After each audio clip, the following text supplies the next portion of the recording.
स्वागत है आप सबका हमारे YouTube channel education point coaching classes में। तो बच्चों, आज की इस वीडियो में हम करने वाले हैं क्लास 10th की सामाजिक विज्ञान की वर्कशीट नंबर 56। 31 दिसंबर की वर्कशीट है, तो शुरू करते हैं इस वर्कशीट को। बच्चों, आज की इस वर्कशीट में भी हम मुद्रा एवं साख पाठ को पढ़ने वाले हैं, तो शुरू करते हैं। साख एक ऐसा समझौता होता है। अब पॉइंट ये है कि साख होता क्या है, जिसके तहत ऋणदाता उधारकर्ता को धनराशि, वस्तु या कोई भी सेवा देता है।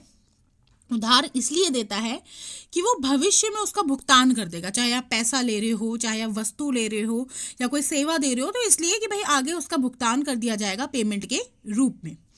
साख की शर्तें क्या होती हैं? सबसे पहले कि ब्याज दर, कितने इंटरेस्ट रेट पे आपको लोन दिया जा रहा है। दूसरा, समर्थक ऋणाधार, क्या कोई गारंटी रखी गई है, जमीन के पेपर, कार के पेपर, ज्वेलरी, कुछ भी। आवश्यक दस्तावेज, कई बार वैसे बैंकों में तो होता ही होता है, पर इनफॉर्मल सेक्टर में भी आपकी आईडी प्रूफ, आपका पैन कार्ड, आपके मतलब जो भी उनको नीड होती है, जिन भी डॉक्यूमेंट्स की, वो ले ली जाती है। और भुगतान की प्रक्रिया भी डिसाइडेड होती है कि किस प्रकार से भुगतान वापस किया जाएगा, यानी कि जो लोन लिया जा रहा है उसको वापस कैसे दिया जाएगा। अब साख संपत्ति के रूप में, साख भी दो प्रकार से एक फायदेमंद भी हो सकता है, कई बार नुकसानदायक भी हो सकता है। तो यहाँ पे हम सबसे पहले फायदेमंद वाली स्टोरी पढ़ रहे हैं। त्योहारों के दौरान जूता निर्माता सलीम को 1 महीने के अंदर भारी मात्रा में जूता बनाने का आदेश मिल जाता है। इस उत्पादों को पूरा करने के लिए वह अतिरिक्त मजदूरों को काम पर ले आता है और उसे कच्चा माल खरीदना पड़ता है। वह आपूर्तिकर्ता को तत्काल चमड़ा उपलब्ध कराने के लिए कहता है और उसको बाद में भुगतान करने का आश्वासन दे देता है। तो एक तरीके से उधारी हुआ। वो चमड़ा ले आता है और कहता है मैं आपको जैसे ही मेरे पास पेमेंट आएगी मैं आपको दे दूंगा। उसके बाद वह व्यापारी से कुछ उधार लेता है। महीने के अंत तक वह आदेश को पूरा कर पाता है, अच्छा लाभ कमाता है और जो जो उधार लिया होता है उसे उसके भुगतान कर देता है। तो ये फायदेमंद स्टोरी आई। लेकिन कई बार जो साख है वो एक नुकसानदायक भी हो जाता है, जैसे कि ऋण जाल के रूप में किसान स्वप्ना कृषि के खर्च को वहन करने के लिए साहूकार से उधार लेती है, लेकिन दुर्भाग्यवश उसकी जो फसल होती है वो कीड़े खा जाते हैं, बर्बाद हो जाती है और वो ऋण का भुगतान नहीं कर पाती है और ब्याज और ऋण का अमाउंट वापस करने के लिए वो अपनी ज़मीन का एक टुकड़ा तक बेच देती है। यहाँ पे स्टोरी पूरी नहीं है, चैप्टर में काफ़ी अच्छे से बताई गई है। तो ये क्या हुआ, एक तरीके से वो ऋण जाल में फंस गई। अब उसको ऐसा कुछ करना पड़ेगा जिस वजह से वो इस ऋण जाल से निकल सके। अब यहाँ पे हमें एक और इम्पॉर्टेंट पॉइंट बताया गया है। स्वयं सहायता समूह होता क्या है, जहाँ पे कुछ लोग इकट्ठा होते हैं, एक अमाउंट डिसाइड करते हैं कि कितना वो मंथली जमा करेंगे। मैं आपको बार बार कह रही हूँ, ये वाली वीडियो मैंने काफ़ी डिटेल में इस चैप्टर के ऊपर बनाई हुई है, जो हमारे चैनल पे अवेलेबल है।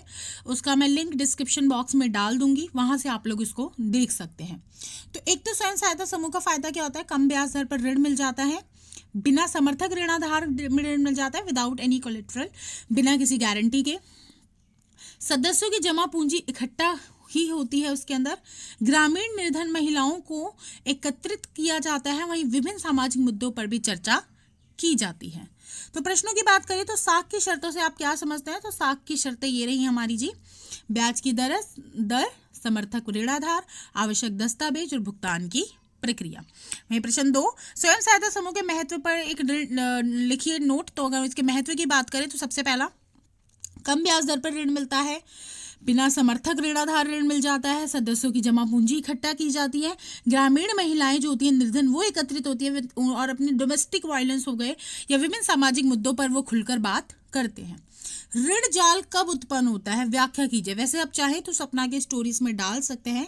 अगर ऋण जाल की बात की जाए तो बेटा ऋण जाल तब उत्पन्न होता है जब हम अपने ब्याज को, अपने ऋण को चुकाने में हम असमर्थ हो जाते हैं और एक समय ऐसा लगता है कि मानो हम किसी जाल में फंस गए हों, जिसके निकलने के लिए या तो जैसे स्वप्ना की स्टोरी की बात करें तो उसको अपनी भूमि का टुकड़ा बेचना पड़ेगा, तभी वो इस ऋण जाल से बाहर आ पाएगी।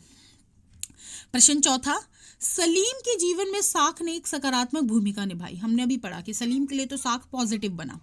इसी प्रकार अपने आसपास परिवार या संबंधियों के जीवन में साख की सकारात्मक भूमिका पर कोई 2 अन्य उदाहरण लिखिए। तो ये वाला जो प्रश्न है ये सब बच्चे अपने हिसाब से लिखेंगे। अपने आसपास आप सर्च करिए, किसी कोई रिश्तेदार ने, कोई पड़ोसी ने कोई उधार लिया हो और वो उसके लिए फ़ायदेमंद साबित हुआ हो, तो ये तो बहुत आसान होने वाला है सबके लिए। तो इसी के साथ आज की वर्कशीट हमारी पूरी होती है। मिलते हैं नेक्स्ट वीडियो में, तब तक पढ़ाई जारी रखिए। Thank you so much.